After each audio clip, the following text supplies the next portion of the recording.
Hello, and welcome to another episode of the Portrait Profit Show. My name is Jim Landers, and it is my mission to uplift portrait photographers to make a great income doing what they love. Each week on the Portrait Profit Show, you get tips and systems on the business side of photography designed to help you gain a mastery over marketing and sales, reducing the struggles that most photographers face so you can finally get what you deserve. This show is for photographers who feel like they've got something to learn on the business side. If that's you, then you are in the right place. Welcome to the Portrait Profit Show. This show is brought to you by Digital Pro Lab and Landers Photography School. For Digital Pro Lab, Amanda and her team, oh man, they are wonderful. They are career people. They love what they do and they make you look like a hero. If you haven't already, go to digitalprolab.com and discover the difference that Amanda and her team bring to make you look like a hero. And of course, my own business, Landers Photography School at landersphotoSchool.com. I help photographers of all levels. I've got regular photography classes all the way up to business classes, but I do spend most of my time right now doing the business side. And so if you find yourself struggling, I know how to help you get out of that. Photography is a great way to make a fantastic income. And if you can't describe your business that way, give me a call, Jim. Call me or email me, Jim at landersphotoSchool.com. Jim at landersphotoSchool.com. Now, I want to encourage you guys to make comments and ask questions throughout the discussion. I want to ask you to right now comment #live. That tells me that you're here, that you're watching us live right now on either Facebook or LinkedIn or X or YouTube, because we're simulcasting to all these different places. For those who are watching the replay, enter in #replay. But for those watching live, do me a favor, enter in #live in the comments section. And don't be scared, don't be shy. Ask questions throughout the entire presentation today. I may ask those questions that you ask, or make comments, things that you have experienced that you want to share. Now, speaking of sharing, will you do me a favor and share this show? Just click the share button. Invite someone who you know who's a photographer who could benefit from this show. Share the Portrait Profit Show. Now, as you know, Amanda from Digital Pro Lab and I deliver the Portrait Profit Show to you every single Monday. You get each Portrait Profit Show researched, written, edited, produced, and presented for free. But as the old adage goes, there is no free lunch. There is a price to pay. We just don't ask much. Here's what it is. Share the Portrait Profit Show with others. Come visit us every single Monday. It's at noon on every Monday, with the exception, like today, of the second Monday, where we move it to 6:30 in the evening to accommodate our panelists. It's just easier for panelists to make it at 6:30 than it is at noon. So come and visit with us. Click that share button. Invite others to the show. Now, I want to welcome you to this discussion panel on how I keep up with the changes. As a portrait photographer, you wear many hats. You're an artist, a marketer, a business owner. Keeping up with the technological advancements can feel like yet another hat to wear, but it doesn't have to be overwhelming. This discussion today will provide you with practical, actionable insights to help you harness the changes and grow your business. As always, for our monthly panel discussions, we have a wonderful group of panelists who have valuable insights to share. Each of our panelists has different perspectives on running a business, and they're here because they believe in uplifting the photographer community and they want to inspire and motivate you. So get ready to be inspired and help me welcome the panelists by clicking like or love. And please, in exchange for their gift of time, take a moment to thank the panelists in a comment. All right, let's bring up our panelists. We have Salim, who goes by Doc. We've got Carl and we've got Felicia. How are you guys doing? Hey, what's Hey, going on? I'm so glad you guys are here today. We have an interesting show. I'm really grateful that you guys have accepted the invitation to come share your experiences and the knowledge that you've gained over the years that you have spent doing photography. So I want to give each one of you an opportunity to introduce yourself. And I'm going to start with Doc. So I'm going to take off Felicia and Carl, but I'll bring you guys back real quickly. So let's take you guys off and fill the screen with us. How's it going, Doc? It's doing pretty well. How about yourself? Doing well. And thank you for being here today. Can you tell us a little bit about who you are, a little history maybe, and what you do in the photography world? Yeah, so I go by Doc, but my name's Salim. I'm originally from the East Coast, Baltimore, and I spent some time in the military. I'm a software developer, and I am a portrait and wedding photographer.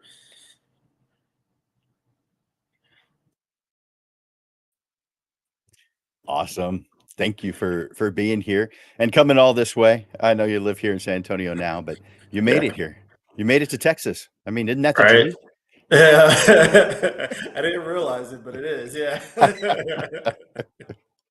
I love it. All right, I'm going to bring on Felicia to share her stories. Thank you, Doc. Felicia, how's it going today? hello, thank you. Um, as you know, my name's Felicia. I am the owner of Felicia Mitchell Photography. I started in 2018. Actually, my passion started when I actually hired my newborn photographer in Florida. My husband is active duty, so we spent quite a bit of places in different areas. So the pictures were just so beautiful, and I was so inspired by what she was doing. So I had a goal, and my husband and I reached that goal. We bought my first camera, the D750, and I started just practicing. And by that time, we moved to Montana. And I can say I'm really blessed that my husband's active duty. I've got to shoot in Florida and in Montana. And now I am back here in Texas and San Antonio, where I am from, at least for one more year until we move. But that is what keeps me busy and kind of keeps me going. Being a military spouse, I want to be able to keep my business going through each state. We do have two little girls.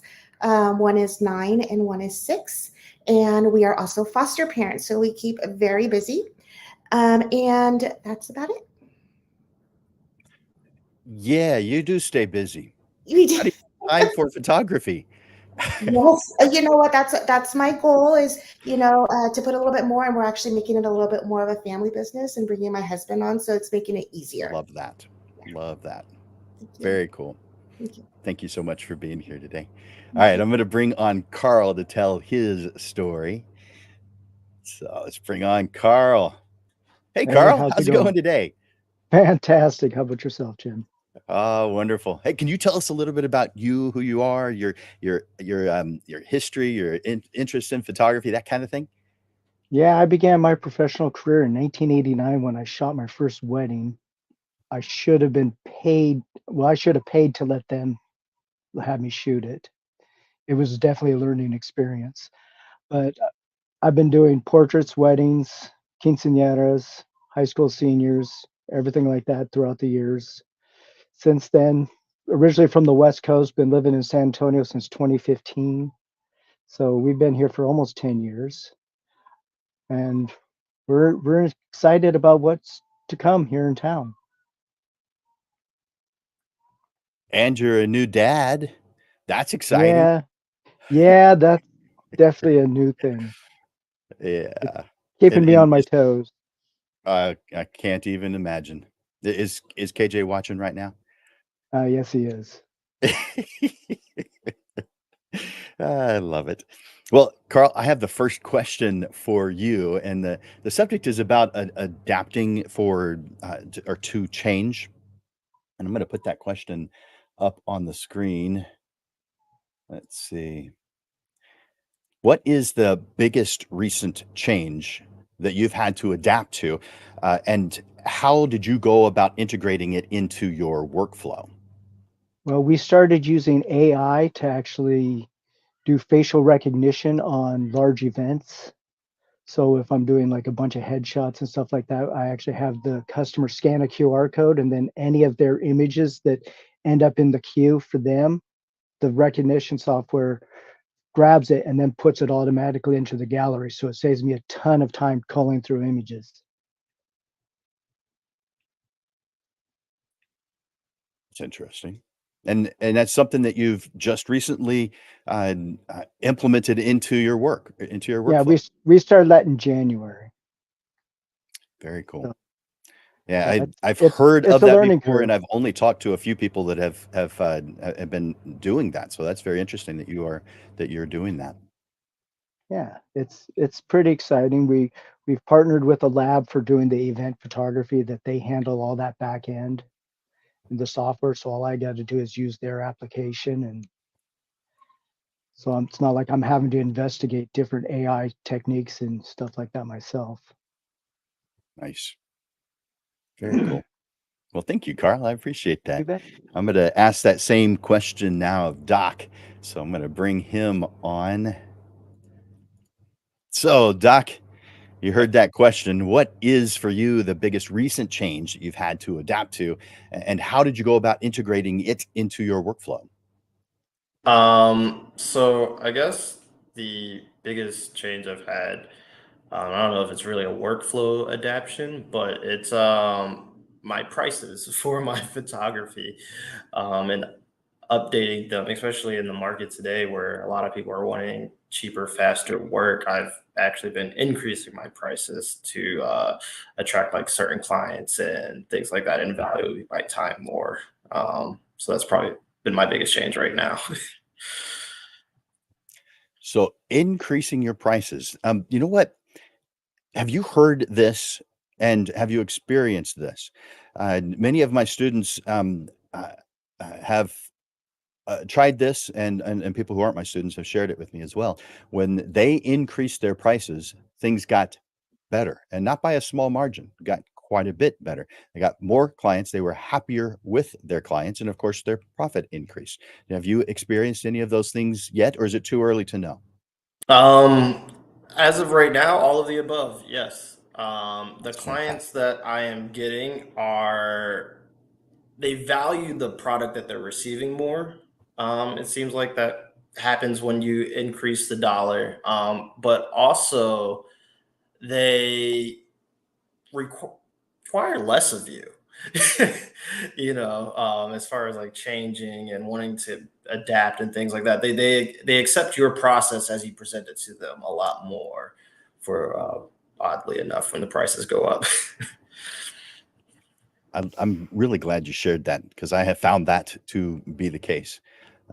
When I now years this was years ago, but I did weddings at one point. It's been a number of years since I did that. In fact, I haven't last wedding I photographed this in 2016, and the last time I advertised for my weddings, I think it was in 2012 or 13.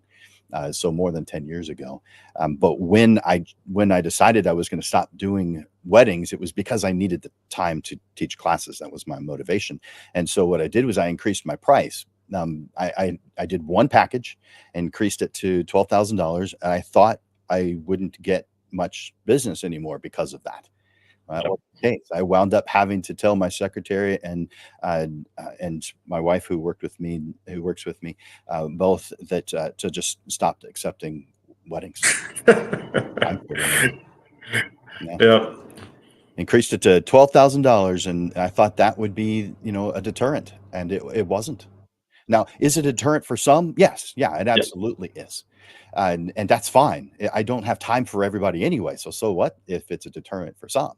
And my target market isn't me either. And so I don't think I'd be paying $12,000 for a wedding photographer. Um, I'd be willing to pay three-quarters of that, but 12,000 just sounds like a lot to me. But again, this was a decade ago. Yes. And I did get clients after raising my price. Bottom line, I got fewer, but I didn't need as many. Yep. In fact, the income went up, or at least stayed the same. I think it went up by a small margin, but let's just say it stayed the same, even though I had a ton less work. So how's that a bad thing?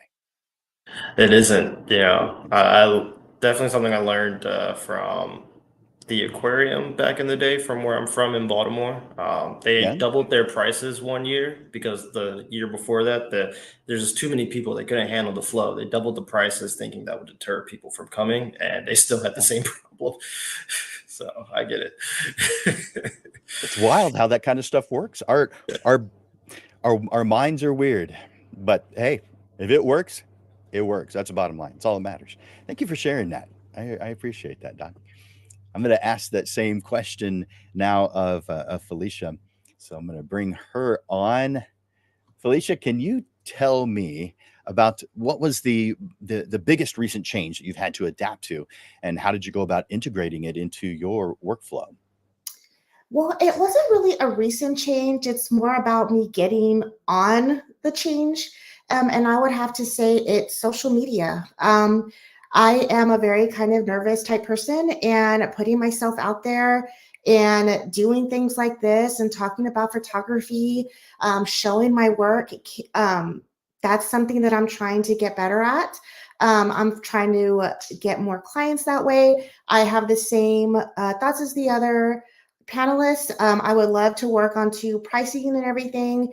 It's just a struggle between social media, me, pricing, doing my weddings, just kind of finding that medium, because I feel like it's always changing and it's hard to catch up. So just my biggest thing is just kind of getting my name out there and getting on social media a little bit more than I was. I think there's a lot of us that are that way. I've worked with over 4,000 students, and I would say the majority. Now, I haven't tried to, take and keep records, so this isn't scientific. It's just how I feel. The majority were more on the introverted side versus the extroverted side. Now, that doesn't mean they didn't have the ability to turn on an extroverted side of them. It's just their go-to or their norm would be more on the introverted side. But I've also found that when there's a camera involved, all of a sudden our ability to interact increases by Mhm. a large margin in many instances. We become that um, the perceived extrovert, even though we aren't necessarily that at all. Have you experienced any of that? Yeah, actually, completely. I feel like a lot of people think I am an extrovert, mostly because I'm really friendly and I'm easy to talk to. But in a lot of ways, I'm also very shy and closed in. So, like I said, something like this is something great, something that a goal that I've been wanting to do, just to talk about what I do and to give back, because people have given to me, especially giving me pointers about how to do social media. So, yeah, I mean, that's exactly on point how I Love do it. that. Mhm. Thank you for sharing that. Of course. So the next question is going to you first. And we bring that question up real quick. Okay. Let's see, there it is. What are your go-to resources for staying up to date on the latest trends, technology? Now, this could be, websites, newsletters, YouTube channel, blogs, whatever you want. So include what causes you to stay on top of things, maybe how often you engage with those things. Share with us a little bit about that. Yeah, so in the beginning, I immediately took courses. I did my certificate at the New York Institute of Photography, learned a lot, but I still wasn't where I wanted to be. So I actually went to Brittany Bruce Education, and I learned so much. She got me into weddings and stuff. And honestly, now I feel like my peers are my best teachers, especially with, like I just said, social media. I'm on Facebook and Instagram, and I see all these questions that we're asking each other. And honestly, those have been my best teachers yet. The fellow photographers that we're all offering each other advice and what the best things to do. I like hearing that.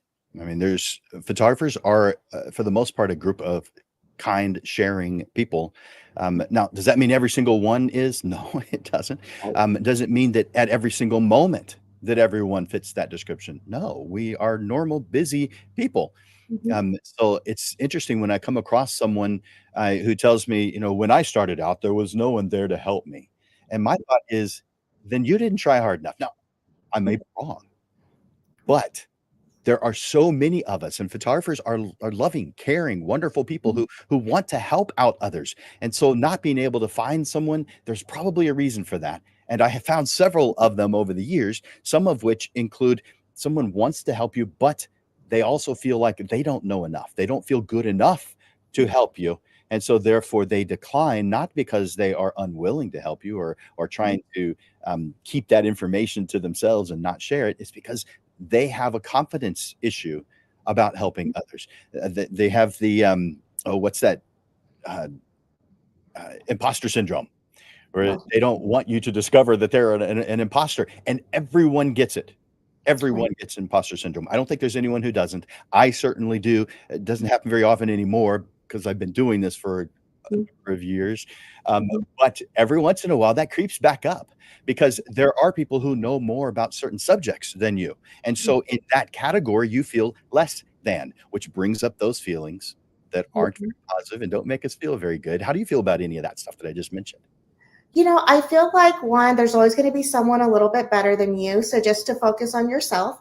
Again, I don't know if I've just been really blessed, but I have wonderful community photographers here and in the surrounding cities. And I just Yes. never had that experience where they didn't want to help. And we've kind of developed a friendship. So I think that's the best way to learn too, not necessarily from a teacher, but a friend's point of view, someone who can honestly tell you what you could work on, and then someone who's been telling you, who can tell you you're doing a great job, and you know that they're telling you the truth.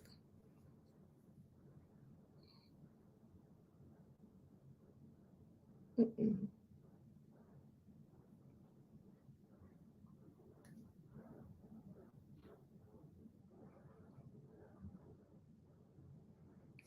Listen.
Well, looks like we have just experienced technical difficulties.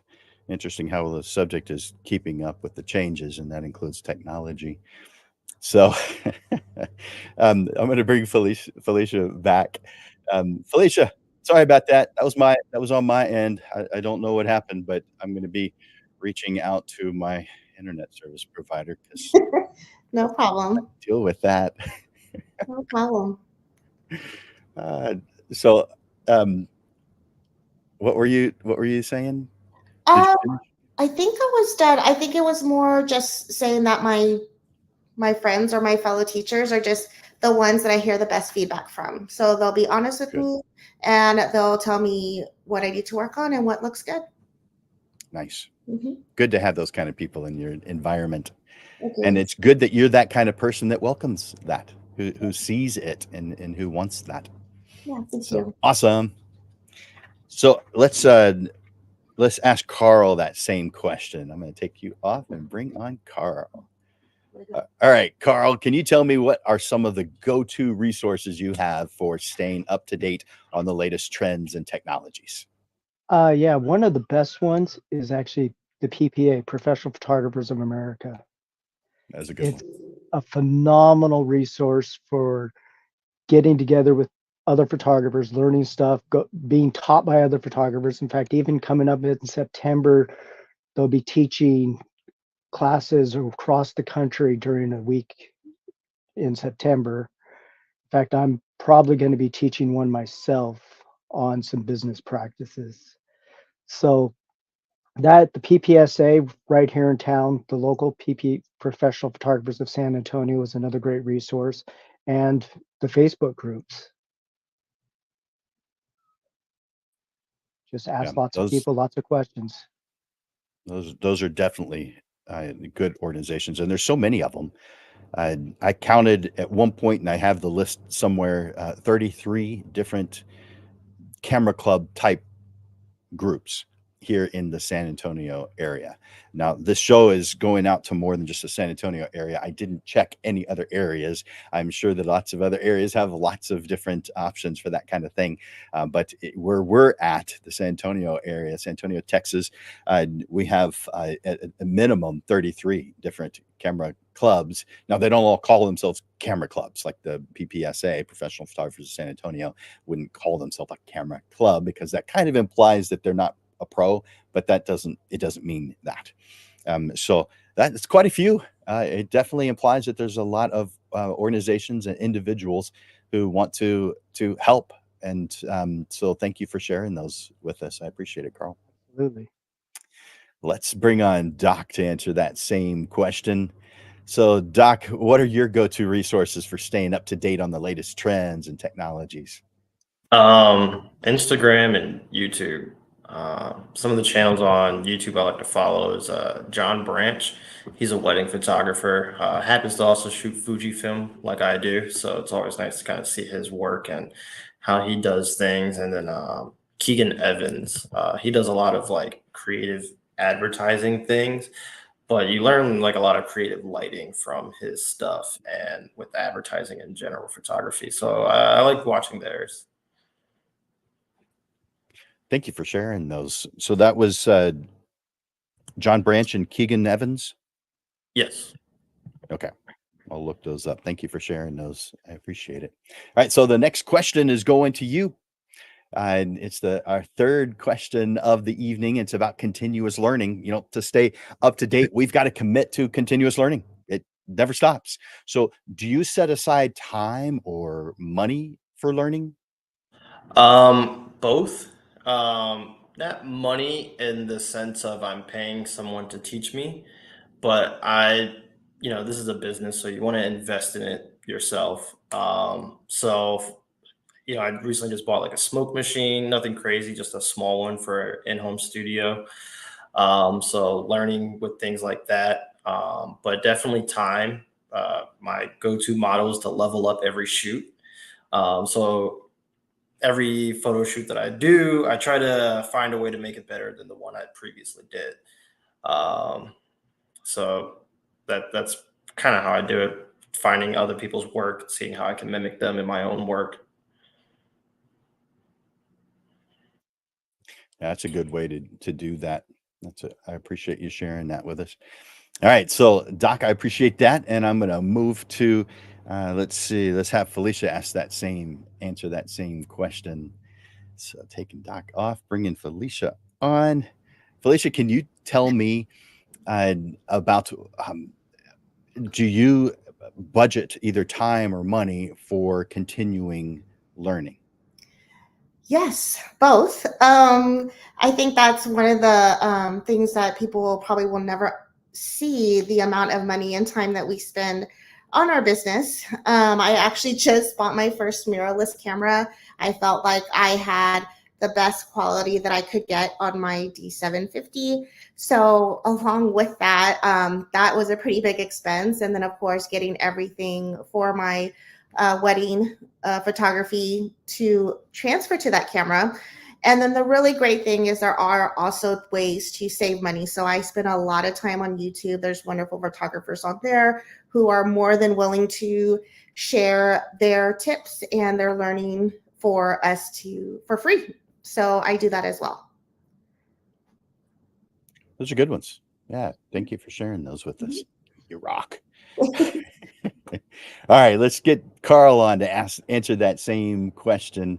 So, Carl, obviously we have to do stuff in order to stay up to date. It doesn't just Yeah. naturally fall into our lap. So we've got to do something. Do you budget either time or money for being able to handle this continuous learning? Both, both. YouTube is a great free resources, but there's also workshops that you can go attend, and unfortunately, Oh, you yeah. have to pay for a lot of those workshops. And even if it's on the business side, it's worth going to a business conference to learn things about trends in business and how to take that. You know, it might not be something specific to photography, but you might be able to get a nugget from another type of business that you can incorporate into your business. That's a good point. In fact, I was going to ask you that, so I'm glad you brought it up. That there are, I learn a lot from other photographers, but I don't limit my learning to just other photographers. And you brought that up. There's a lot of other tools and resources out there that we can glean information from that have nothing to do with photography, but they may have something to do with business. It could be on the marketing side, it could be on record keeping side. But yeah, there's a lot of resources that we can use out there. Thank you for bringing Lots of those great up. books out there. Hmm. I totally agree with that. All right, so I'm going to ask you the next question. Start with you, and this one's about client communication and expectations. So, have you had any challenges? And let me bring that question up. There we go. Have you had any challenges with clients' expectations due to technologies or processes? Because sometimes it's clients that cause us to try something out or to experience something new. They sometimes are the ones that push us to grow. Oh yeah, they can definitely do that, but at the same time, they seem to have this idea that everything can be fixed in Photoshop. Yeah. But that's definitely not the case. And when they expect it to happen, and then you say, "Well, yeah, I can do it, but I'm going to have to charge you for that," then they tend to get a little upset that you're going to charge them for something that's going to take hours of work. So, That's true. but but as far as other challenges I've faced is by nature I tend to be a little bit of a procrastinator, so follow up has always been a challenge of mine. Yeah. So I have to I think really push myself to follow up with clients. that is an area that a lot of photographers experience. And those who don't experience it, um, they're doing really well. But now I'm in that same category. I have to, put some systems in place in order to make that kind of thing happen. Do you have any tips that you can give us on how to improve that situation? Yeah, marry a type A personality. No, my wife is she lives and dies by her spreadsheets, and she's really helped me to actually put a lot of these types of systems in place. Kendra rocks. Good job, She Kendra. does. I assume you're watching. Love it. Perfect. All right. So let's ask that same question now of Doc. So I'm going to bring him on. So, Doc, have you had any challenges with client expectations due to new technologies or processes that maybe they've heard of and they're asking about? Um, to be honest, just kind of piggyback on what Carl said. Photoshop, especially with AI and the technology and how the stuff that they're seeing on TV, and how they're like, oh no, you can just easily do that. And I'm like, it's not that simple. It isn't always. The AI right now doesn't always give you exactly what you're looking for. So to remove things perfectly, or at least for a product that I want to sell, it's not always the answer. But not everyone understands that. That makes a lot of sense. I think a lot of us feel that same exact way. Yeah. So thank you for that, Doc. I appreciate it. Let's ask that same question now, Felicia. So, Felicia, have you experienced any challenges or interesting stories with client expectations due to new technologies or processes that they've heard of that they're bringing to your attention? Yeah, I mean, with my peers, the Photoshop is a big one. And sometimes I've kind of put that in the beginning of me meeting a new client on what to expect from me as a photographer and how I edit. So I don't see that too much. But what I do get sometimes is when clients kind of talk to each other and they expect what photographer A does, photographer B should do at a different price. I have those kind of scenarios happen sometimes. But I haven't had and I don't even want to say it so I don't jinx myself, but I don't have too many conflicts or anything without good conversation where I can just get it kind of squared away so far. I'm almost scared to say that. That's funny. Well, do you find that some of the things that they're asking for are things that you already knew about, that maybe you wanted to move towards anyway, and so they are causing you to grow as a result? That you find that push to be beneficial to you and your business? Absolutely. I actually grow pretty close to my clients, so I always want to do that one step further for them anyway, and I can't help myself. So I have even come to helping with planning a little bit and giving my advice and timelines, and so I end up doing things that I didn't really necessarily know I could do, but that actually helps me in the photography world as well, and also just outsourcing to different connections for different businesses. It's pushed me to do that as well. So that's been helpful. Nice. Perfect. I have the next question for you. And you and I talked about this before, so I'm curious as to what your answer is going to be. Um, so this question is, and I'll bring it up on the screen. It's about AI in photography. Some of us are embracing it. Others of us are um, pushing it off. Maybe we know it's inevitable. Maybe we don't care, and we want to keep on going our way. But AI is revolutionizing many industries. Mhm. Have you incorporated, or are you considering incorporating anything AI into your business? And if so, what impact, if you have done it, has it had, or what impact do you think it might have?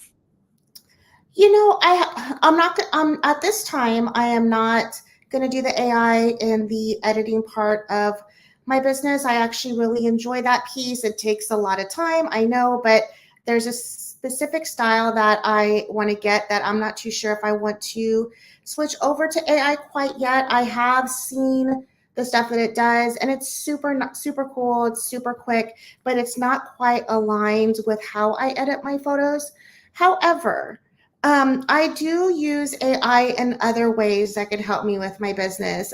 For instance, even posts on social media, emails. There's really neat tools now that kind of help you word things a little bit better. I'm not always the best in wording my posts or my emails, and it's a really great tool to help me sound a little bit more professional, a little bit more engaging, and my introvert isn't as you can't see it as much. It makes me sound a little bit more outgoing, which is kind of nice as well. Sounds like a smart use of the tools. Thanks. I Thank love you. that. Thank That's you. fantastic. Yeah, there's so many ways that AI is touching uh, the business world, Mhm. the photography world, Mhm. every aspect of our life. AI can touch it. Now, it's up to us whether that improves it or not. Mhm. But it's touching every area of our life. And one of the things that I have seen a lot of photographers move towards is AI culling. Because let's say you're photographing an event like a wedding, you may have hundreds, if not thousands, of images as the result of a photo job.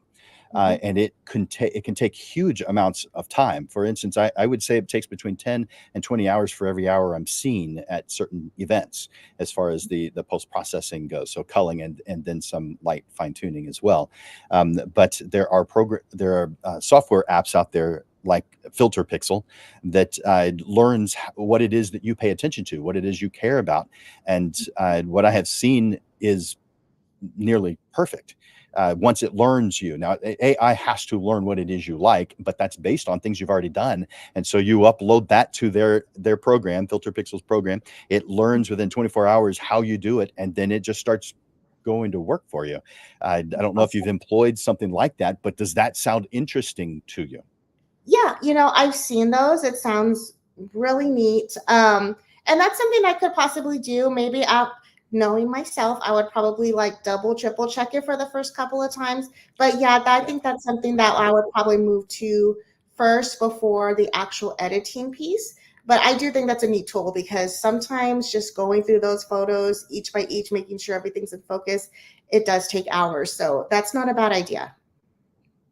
And those kind of programs do some of those things no matter what, you're looking at every single image. But Right. if it pulled out the ones that were out of focus, it didn't actually delete them or anything, but it pulls out the ones that are out of focus, pulls out the ones that are closed eyes. Let's say you have one that's closed eyes, you notice while you were photographing it, so you created another one. Well, it takes out that first one automatically. You don't waste any time with it whatsoever. And so that's why photographers, it's one reason of many that photographers are leaning on things like this. So what used to take hours and hours can take less than 30 minutes. Yeah, that's pretty cool. Yeah. For someone like me with two small children, I guess that's very helpful. Yeah, Yeah. you got it. That makes sense. Well, thank you for sharing your thoughts Thank on that, you. Felicia. And I'm gonna ask that same question of let's see. I'm gonna ask Carl next. So let's bring on Carl. Carl, you mentioned earlier that you've implemented some AI into your workflow. So you've shared that with us. Are there some other ways that you may be incorporating AI into what you do? I've looked into a few things, haven't really incorporated them, but like Felicia was saying, the aspect of using like the chat GPT to write out things for me and stuff like that, because I'm very slow at typing. so it would take me a long time to write something that it could knock out in 20 minutes or 10 minutes. So, but uh, going back to what we were doing before with the AI, it culls through images, it gathers any image that we've taken at an event of that person, even if they're in the background, it can grab them and stick them in a gallery so that we can sell that image to that person. So, Yeah, so that's that an amazing tool. Man, talk about ease of use and find those things way faster than any individual would have been able to do it. And most of us wouldn't yeah. have even taken the time to go to be that detailed about it, where AI can do it in minutes. And if we're shooting live to a tablet with a 5G connection, we can actually have it go immediately to their gallery and be ready to sell within 5 minutes. Man, So so I people can't can be imagine ordering an event pictures. photographer Yeah. not doing that. Yeah. They can be ordering their products before they even leave the event. That's fantastic. Yeah. Well, thank you for sharing that with us. I No appreciate it. So, problem. you event photographers out there, if you're not using AI to help you out, look into it. I bet you could reach out to Carl, and he'd be happy to share with you some resources Absolutely. that he's come across, or how he feels about them, or what things to use, maybe what things to avoid, because well, those can take up some of your time and definitely some Right of your there. frustration. So, thank you for that, Carl. I'm going to ask that same question now of Doc. Bring him on. So, Doc, are you using AI in your business? And if you are, what are you using? If not, what might you use it for? Yes, I use AI for a lot of things. Not much in the editing outside of like clutter removal. So I do a lot of off-camera flash work.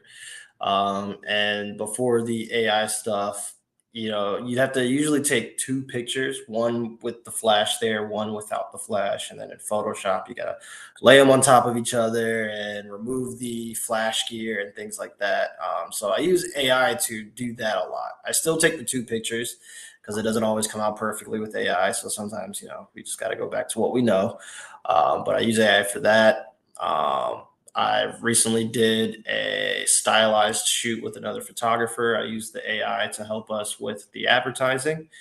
Um, I like one of the other people said they'd use AI to help their post on social media. Shoot, I've even used AI to help me with resumes. So I embrace it a lot.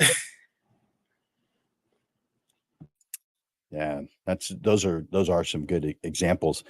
And do you see uh, everything as being a positive and keeping on getting better, or do you see it as something that could cause us any harm in the future? It's like all tools, when books were first introduced, people were very against them. They wanted to burn books, they didn't want to share knowledge like that. Same thing for the internet. And now, same thing for like the AI. It puts relatively it puts relatively strong capabilities in the hands of a layman person. Um, and to some extent, it might replace us one day. But until then, that's an adaptation for another day. But until then, you have to adapt to where it is now and use it into your workflow. Because if you're not, you're going to get left behind. I agree with that, and I know that that point of view frustrates some, but this is one of those things. Whereas, well, as long as we have electricity and computers, we're going to have increases in the different things AI is able to do. And so we may as well learn right now when it's it's in its infancy, Yeah. what's going on, how it works, what things to be concerned with and pay attention to, and not wait to where it becomes overwhelming, because it's almost overwhelming as it is now. There's no way you're going to learn it all. Kind of like Photoshop. There's no one who knows everything about Photoshop. Same thing with photography. There's too many things to learn about photography. You could study it all the rest of your life and still not know everything there is to know about photography. So AI is definitely in that category. Well, the next question is for you, and it's about outsourcing and improving efficiency. So outsourcing can be a powerful way to increase efficiency in your business. So what tasks or processes would you outsource, or do you outsource? So this could be things like choosing the right partners or the services, and how outsourcing has impacted your business if you're using it or if you anticipate using it. So for editing purposes, I haven't outsourced anything quite yet. I haven't had or experiments with like technology doing that for me either. But this past year and some change, I've been experimenting or using a lot of off-camera flash in my work. And when I first started doing it, it was just me moving the lights and doing all this stuff by myself. But learning having someone there to help you with all that, to even just hold the light, outsourcing in that way, or even having like a second shooter at a wedding, that you can't be everywhere all at once. You can't capture everything. You can't do everything yourself as a photographer. And when you first start out, that's not something you realize. You think like, oh, they just made these immaculate photos because that's just what they do. And sure, at a certain point, the photographer is kind of like a director, you know. Um, Oh, and thanks to my girlfriend, she helps me a lot with with the outsourcing and my equipment and helping me with my lights and the off-camera flash. So Well, it's good you have someone to help you out with that kind of thing. yeah. But yeah, so there's a lot of things that can be outsourced. We have a an artistic type of business, and so a lot of us want to control things. It'd be like if you were a sculptor. Do you want someone else sculpting for you? And for the most part, we're probably saying no to that. But there are some parts of it that we may want to outsource, like getting the material or delivering certain things. So yeah, there's certain parts of our business that we, no matter how strict an artist we are, we're going to do that. This it's interesting how so many of us consider ourselves artists, and in my opinion, we are. But it's interesting to me how so many artists will allow other people to print their work for them. I've never seen an industry so willing to let other people do part of the work that is even those who aren't in an artistic business. So, for instance, for example, there's not a single roofer that would allow you to hammer in the nails, even though you know how to do it. Yet we photographers, our clients know how to use the digital file and not complete the work. Now, if the end result is a digital file, like a headshot, that it often is, so that would be completing the work. But what if you're doing family portraits? A family portrait winds up on someone's wall. That's how people enjoy it. So therefore, why would you send them the digital files and not print for them if you consider yourself an artist? Complete, in my opinion, complete the job. How do you feel about that? To be honest, I've never printed out work for for anybody. So, with technology today, it's so much easier and convenient to send customers the digital files. There's no wait time for them to receive what they're looking for, and to get things printed today, it's not as crazy as it was back then. Walgreens will do it 15 bucks real easy. They'll run to their local store, just print it out the way they want to, at the size they want to. So having to take that middle person out the way, me, as a photographer, when you're printing it for them, you're kind of that middleman in that space. So I'd rather not be that person. You know what? A lot of people share that point of view. And you mentioned going back. Imagine that we were 30 years ago, and for the most part, no one was digital 30 years ago.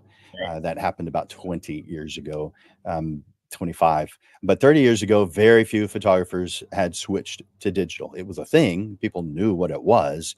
And most people at that point probably didn't know what to do with a digital file anyway. But they did know what to do with negatives, yet no photographer sent their negatives. What's changed?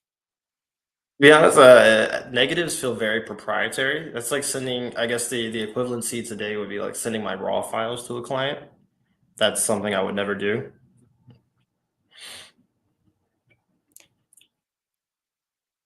Is it not the same thing though? No, I mean, that's what I Digital said. It files is. versus negatives? For It instance, is. we had people who did artwork to our negatives or to prints. So you would have artists, and that's this job really doesn't exist any longer. But then you would have artists fine tune your negatives or your prints. In fact, most often it was on the prints themselves, so everyone was unique. So if you ordered 10 of them, it would actually be best to do the artwork on the negative, but not as many people were knowledgeable in how to use that kind of thing. And so they would most of the time it was done on prints. And that's something that most people now don't even know that existed just a short time, relatively speaking, a short time ago. But artwork has always existed. It's not new. It may be relatively new with Photoshop, which isn't all that new because it started in '87. So it's been around a while too. But yeah, it's there's different philosophies and there's room for all of them. They're all correct. It's not a matter of one choice being the better option as a general rule. There's the one that's best for you. For instance, if a business's goal is to be as quick as possible, digital files are going to blow everything else out of the water. It is fast. It is convenient. It is easy.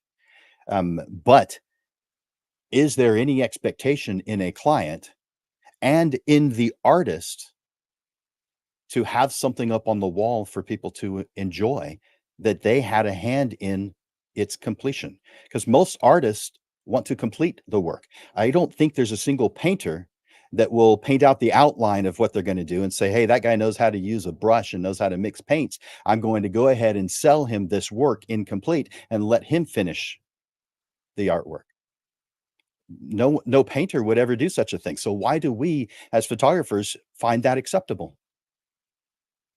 I think it's just how it is presented. Yeah. Because when you are with your digital file, when you open up and you see it, and it's all fully edited, at that point, they're seeing with your eyes a finished piece of work. Unfortunately, with other more physical mediums, like you were mentioning, the sculpting and the painting, um, it's not done until you actually fully do it. Like put all your paint on, chisel every piece, so in that fashion a person can't see the completed work until you physically complete the whole thing. But with photography, you are granted the luxury of you can see the completed work without having to physically print it out yourself now. So I think that's where the change happens, or where in I the like your photography answer. we accept that. I like your answer. Oh, I'm putting you on the spot, and I apologize for that. It's I just okay. figured that you would be the right guy to ask that question to, because I'm genuinely interested. Obviously, I started before digital, so BD. I started before digital, and so there wasn't an option of not completing the work. You completed the work. You, Yeah, everybody did. that's There wasn't a fair. single photographer that didn't print. It didn't happen. It's only been as a result of digital that photographers have, well, based on our point of view, doing it for a while, cut some corners. Mhm. And so, again, that's just based on point of view and based on experience. There's going to be something that comes along that it's new, and you're going to have questions about it and wonder why people are doing it that way because it's not what you were used to. And so, based on where we're at, what our goal is, how do we define what done is? Do we as artists get to define what done is? Or No, do our portrait clients get to define what done is? Or is it a collaborative work where both parties are it's responsible a for defining that? it's a collaborative work. Yeah. I liken it to I'm a software developer as well, and in that we have something called agile. And when we have a body or a product that we ship out, we have a definition of done that we call. And as a team, we define what that means when something is done. And so when you have this client relationship, the definition of done isn't defined just by you. If a client isn't happy with the product, then it's not done. And I guess you can, put your foot down and be stern, like, no, I refuse to do anything else to it. Um, which, you'll probably lose a client that way. But You might. Yeah. yeah, you know. Uh, But yeah, definitely, it's a team effort between you and your clients. Thank you, Doc, for letting me put you on the hot seat for a little It's while because okay. that is one of those topics that some care about, others it never even crossed their mind. And that's fine. We don't need. For me, it's very easy to sell against someone who doesn't print. It's extremely easy.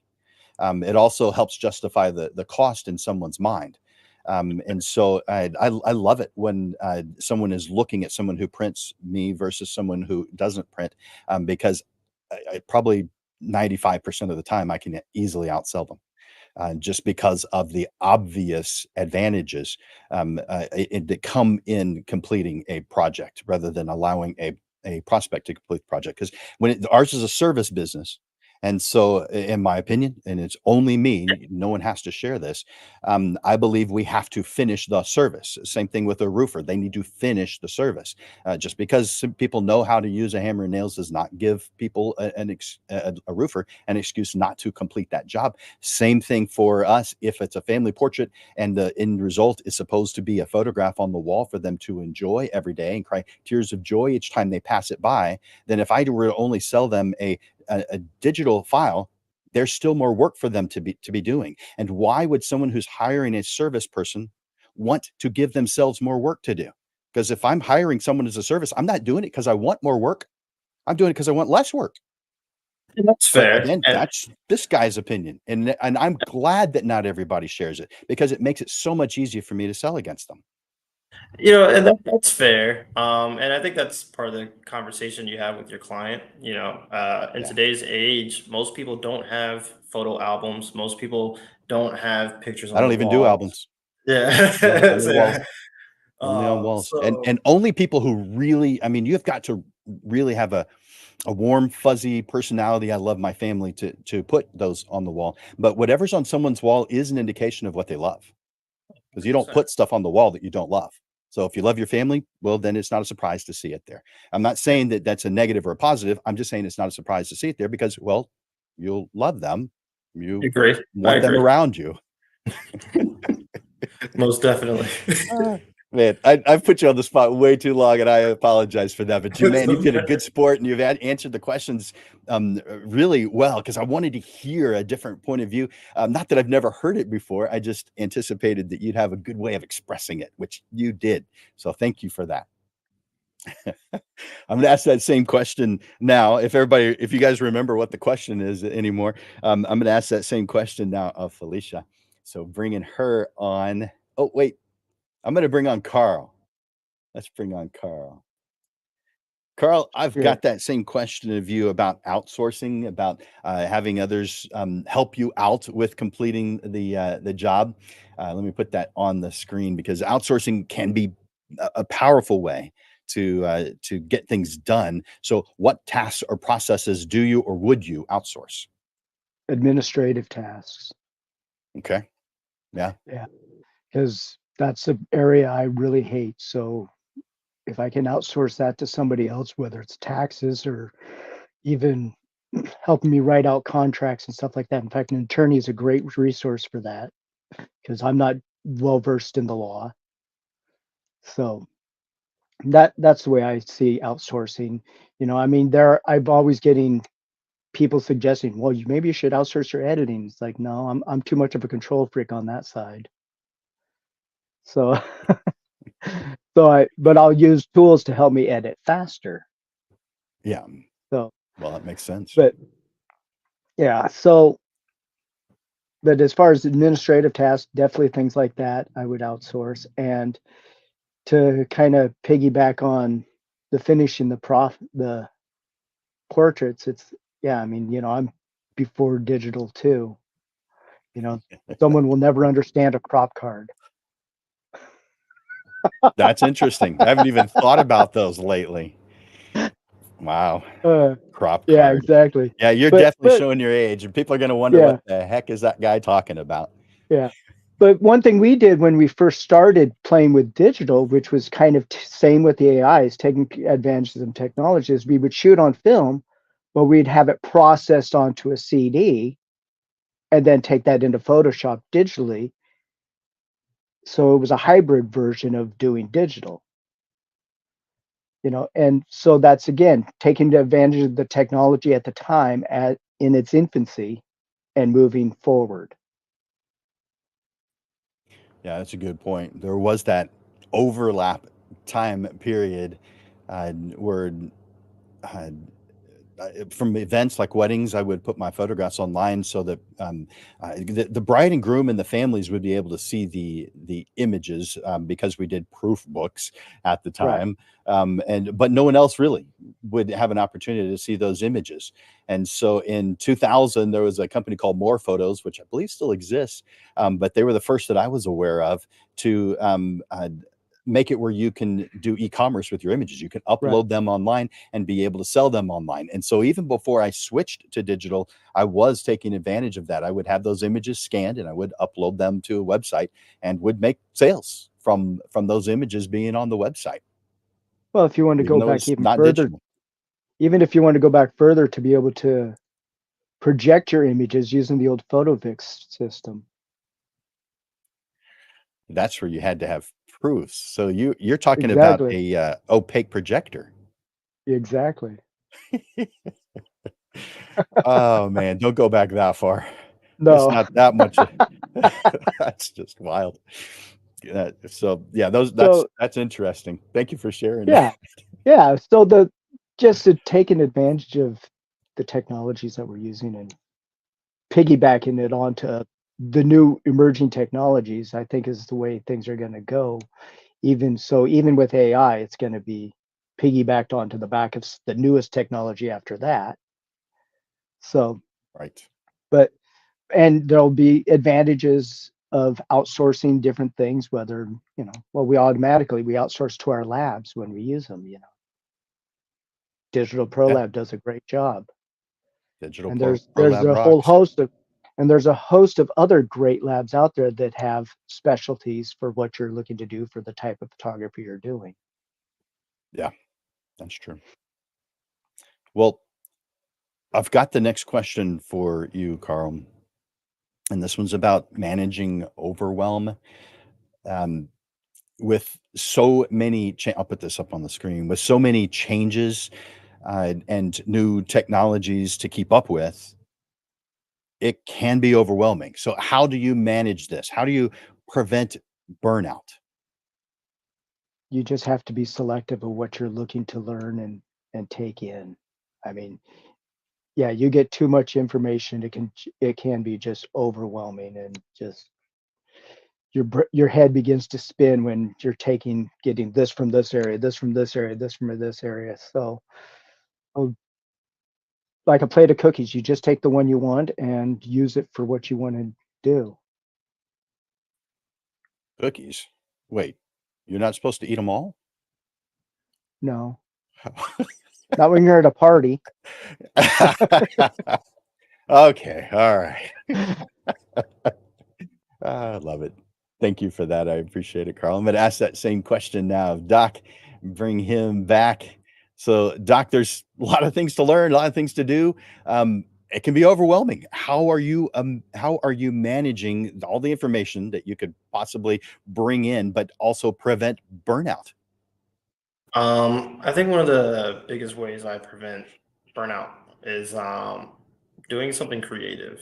Um, when you are trying to make money with photography on your art form or any art form, at a certain point, the what sells and how you artistically express yourself go in different directions. Not saying they can't always be in the same direction, but I found that for myself. So trying to do artistic expressions, entering competitions and things like that for my artwork, I found a way to reduce the burnout, continue to keep the photography fun.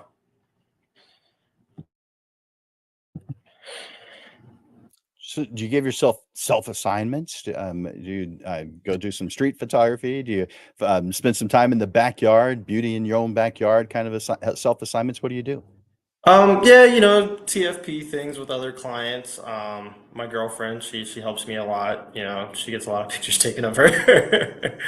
And I'll look for competitions, photography competitions Oh, online, and you kind of see what they're looking for. And yeah, sometimes those strict regiments of those competitions, and trying to meet those expectations, it really helps you improve your creativity and distracts you from the business side of everything. gotcha. Well, I appreciate that. Well, I've got the next question for you, and it's about future proofing your business. So, looking ahead, what do you see as the most important skills or technologies that photographers should focus on or be concerned with? Um, I guess, and it's probably been the main talking point for today is AI. Embrace it. Don't be afraid. Of course, it's very daunting. And we tend to be afraid of a lot of the things we don't understand. um, but it's not going anywhere. I'm not saying if you're new to photography, just jump right into AI, because then you're not gonna have a lot of those underlying fundamentals that makes you a photographer and those understandings. But it's definitely something you have to keep on your radar going forward. Yeah, yeah, that makes a lot of sense. And do you have those two that you mentioned earlier? Is that where you would keep up with these changes, going to these different YouTube channels, or would you really suggest some other place? That's kind of where I keep up with my changes, Yeah, those two channels. good. Yeah, perfect. Thank you for sharing those with us. All right. Got that same question now for Carl. Bring Carl back up. So looking ahead, what do you see as the most important skills or technology for photographers to focus on or just be concerned with for the future? I definitely think AI is a contender for the front runner. Um, it's a lot that people are taking in. It's the buzz that everyone's talking about. So even if you can incorporate some aspect of it into your business, people are like, "Oh, they're cutting edge." So it also business. Take as many business courses as you can. Read as many business books. Because you can be the best photographer in the world, but if you don't know how to run a business, you're not going to sell anything. But you can also be the worst photographer in the world, but know something about business and make a mint. So I would say definitely take advantage of the technologies when it comes to the art form, but also take advantage of the business side of things as well. Makes sense to me. Yeah. Do you feel like you could be a great photographer, but horrible on the business side and still be okay as an independent photographer? Mm, no, I think because a lot there's a thing they call broke artists for a reason, starving Well, artists, because they focus so much on the art, but they can't seem to get anything to pay the bills because they don't know what to charge, how to charge. They don't have that foundation behind them to yeah. get down the road and understand the concept of why you're charging what you're charging, how to market that product to your clients, et cetera, et cetera. Okay. Yeah. Very good. So you can be an average photographer, but if you're good on the business side, you think you could do well? The Very opposite? well, Yeah. very well. Yeah. So as a photographer, as someone who cares about quality, we want the people who have the best work, to be to show the best, to make the most, to have the strongest businesses. But reality is you can be very average, but if you've got the business side down, you can do very well as far as your income. Now, that doesn't give an excuse to photographers to not pay attention to their photography and Oh, give bad absolutely. products. But most of us care a whole lot about creating images that our clients are going to be thrilled with. I think the majority of us feel very strongly about that. Do you agree? Oh, yeah. And we should put a lot of effort into trying to produce the best work that we possibly can and continue to grow and learn. Awesome. Thank you, Carl. So I'm going to ask the same question now of Felicia. Bring her on. Felicia, how's it going? I want you to answer this question for me. Looking ahead, Mhm. what do you see as the most important things for us to pay attention to as photographers when it comes to skills or technologies? And what kind of things should we be most concerned with? Before I lost my service, I actually was really fond of what you were talking to with Doc about the. I guess it's good to advance, right? But also good to go back to the basics a little bit.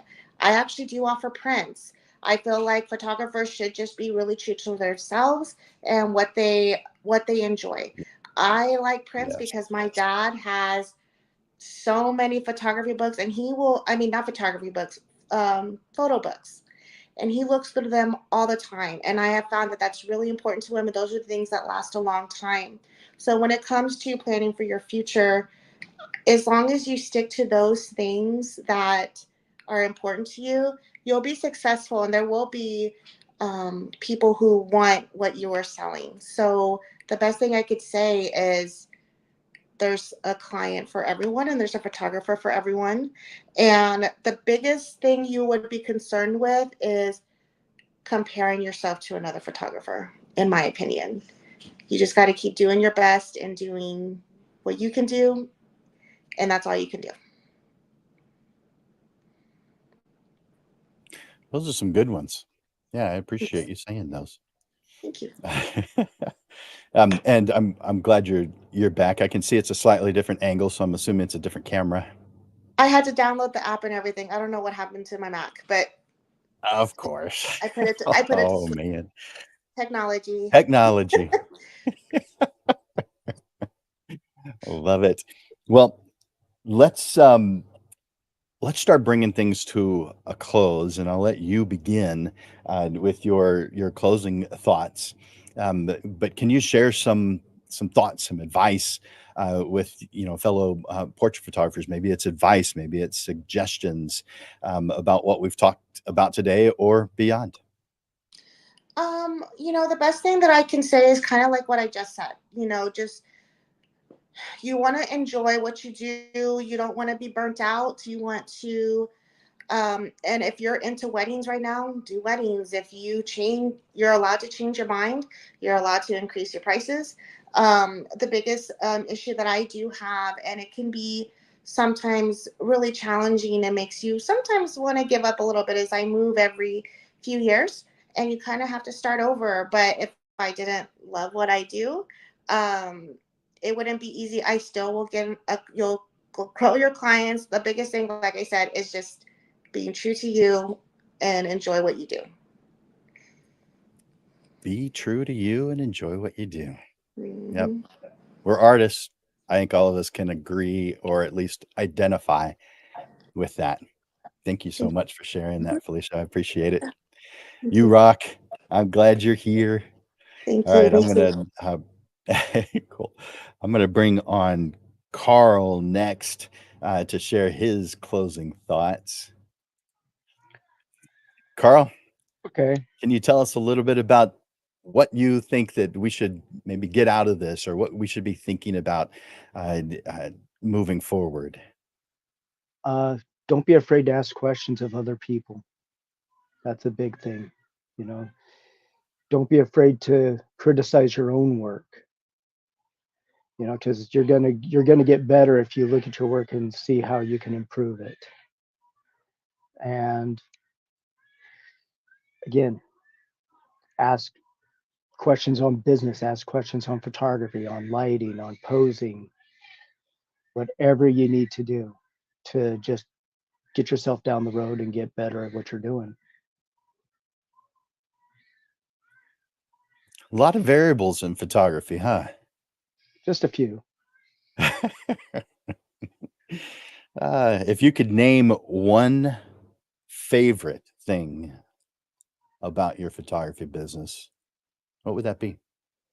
One favorite thing about my photography business, I'd have to say the people, Yeah, because you meet people. So that's a good one. I bet a lot of us would yeah, share that answer. Well, thank you yeah. so much, Carl. I appreciate Thank you. you and all that you do for the photography community coming out, or being here today. So I appreciate you and glad to call you friend and look forward to talking to you again soon. I'm going to bring everybody up Oh, here in a thank you. second after I Been a let pleasure. Doc give his closing thoughts. But thank you, Carl. Thank you. All right, let's see. Let's bring on Doc.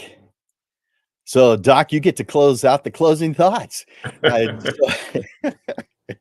So, so if you don't mind, share a little bit about your thoughts and opinions about how a photographer should move forward. And that could be about, the topic we've talked about today, but you're welcome to go beyond that. But just something that is that you feel could be beneficial to the viewers who are watching today. Um, if you're definitely like new to photography and trying to get out there and improving your social space, one thing I had to learn was not every photographer with all the followers are good photographers. You don't have to always compare your work to everyone who has the biggest following. Just find, once you start understanding the aspects of photography, you'll know who has the quality work that you can compare yourself to, and use their work to try to improve and better your work. I like that. There are a lot of resources, and that includes our fellow photographers who love sharing what they do and happy to answer questions. But it is on us to reach out and make that happen, and give it a shot and be the friend the mentor that we hope that others are going to be. Definitely. So thank you for being who you are, and being willing to help out other photographers.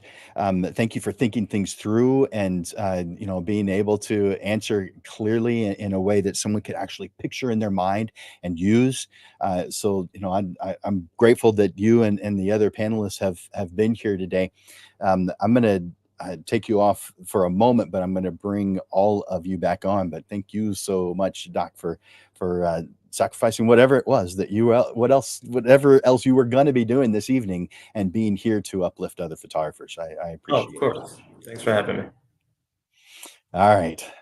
You guys, our panelists have generously shared their extensive expertise and experience with us, and we hope that you gain some valuable insights and some useful tips. Now, as I bring them back on, I'm going to give them a moment to, say thank you, but I want you to do them a favor, me too.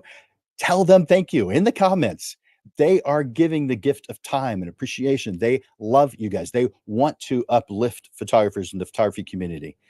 All I ask in return is that you thank them in the comments. So let's bring each one of them on. We've got Doc, we've got Felicia, we've got Carl. Thank you guys so much for being here today. You guys rock. Thank you. Thank you. Thank you.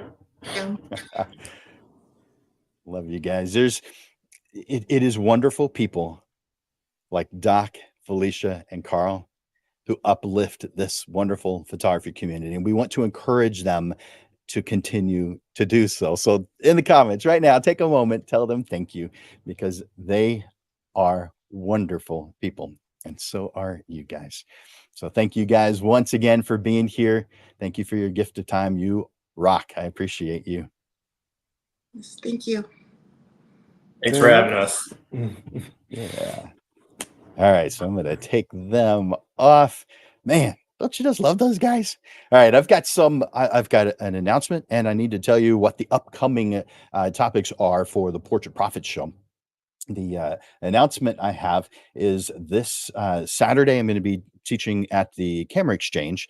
The class is going to be called Big Profits from Mini Sessions. A lot of you do mini sessions, and they can be a wonderful source of profit. They could also be used as a marketing tool. I'll talk about both on Saturday, June 5th from 11 to 1. This one's in person. It's live at the Camera Exchange. Just go to camerax.com, and click on classes. Again, that is this Saturday, and just go to camerax.com for more information about that. Now, if you can use a little bit of help on the subjects we talked about today, or business in general, then I want you to reach out to me. So reach out to jim@landersphotoschool.com. You can take advantage of, I give a free private session. Also, of course, I have some paid options, but that's only after you've had an opportunity to decide that that's right for you, because it's not right for everyone. People learn in different ways, and most people a combination of ways. So that's why we have that free consultation first, just to find out what is best for you. Now, as you know, you get the Portrait Profit Show every single Monday. Today is number 171. So that's a whole lot of Mondays in a row that you've had this ability to get these free lessons about the business side of photography. The next ones are, again, every single Monday at noon, with the exception of the second Monday of each month, like we just did tonight. But the upcoming classes that we have, so beginning with next week, that's, let's see, June 17th. And I want you to put this on your calendar. This is Build Your Feedback System. We're going to explore effective strategies for creating and implementing a client feedback system that enhances your portrait photography business. So you're going to learn how to craft the perfect survey, set clear expectations with your clients, and use autoresponders to ensure you receive valuable insights. You're going to discover how to act on this feedback to continuously improve your services and build stronger relationships. And then on June 24th at noon, June 24th, that's 2 weeks from today, turning emotions, even self-doubt, into positive energy. As creatives, we feel deeply about our own personal situations as well as our clients. This depth is both a gift and it's a challenge. It allows us to connect with our subjects, capture the essence of a moment, and create images that resonate with our wonderful clients on an emotional level.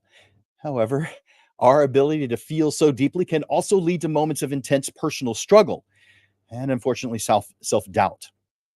So in this episode of the Portrait Profit Show, we will highlight how to use those emotions for positive outcomes.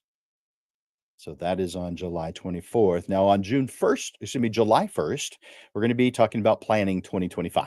How to plan your 2025 right away, right now. And then on July 8th, which is the second Monday of July, our panel discussion will be about planning. Our panelists are going to be Jennifer Ritter, Amy Wynot, and David Enriquez. So those are the panelists. The subject is planning. So that's what we have coming up for you. You know what? I'm going to tell you one more because I like the title. On July 15th at noon, July 15th, that one is called Random Acts of Portraiture. Random Acts of Portraiture. I like that title. Well, you're going to discover how random acts of portraiture can transform your photography business by combining community engagement with innovative marketing strategies. So you're going to learn how to give back through free portrait sessions while building stronger client relationships and growing your brand. So join me to explore step-by-step plans, real-life success stories, and practical tips for long-term impact. That's July 15th. Just put on your calendar every single Monday at noon, with the exception of the second Monday of each month. And yet we change that to the evening just because it's easier to get panelists on in the evening than it is at noon. So that's the only reason why we changed it. Otherwise, it would be all of them would be at noon. But on your calendar, Mondays at noon, join us here on the Portrait Profit Show. As we bring today's show to a close, I want to express my deepest gratitude to our distinguished panelists for sharing their wisdom and experiences with us. Excuse me. Their journeys as professional photographers have opened our eyes to new paths for our own success. Their success stories of overcoming obstacles and implementing solutions serve as our own inspiration. They've shown us that connection to our work and our clients is deeply rooted in dedication, persistence, and craftsmanship. Photographers, or as I like to call you guys, lens legends, let their stories be a reminder that our profession is more than capturing moments. You know it, because it's about creating legacies for both your clients and for you. Photographers aren't just members of some profession. We leave a mark on the world. The stories we tell and the memories we immortalize. We are guardians of moments, crafters of heirlooms, and the architects of history. As we move forward, armed with the insights and inspirations from our wonderful panelists, let's challenge ourselves to push the boundaries of creativity and professionalism. Let's commit not only to enhancing our skills, but to nurturing the bonds that make our photography community a source of strength, innovation, and collective achievement.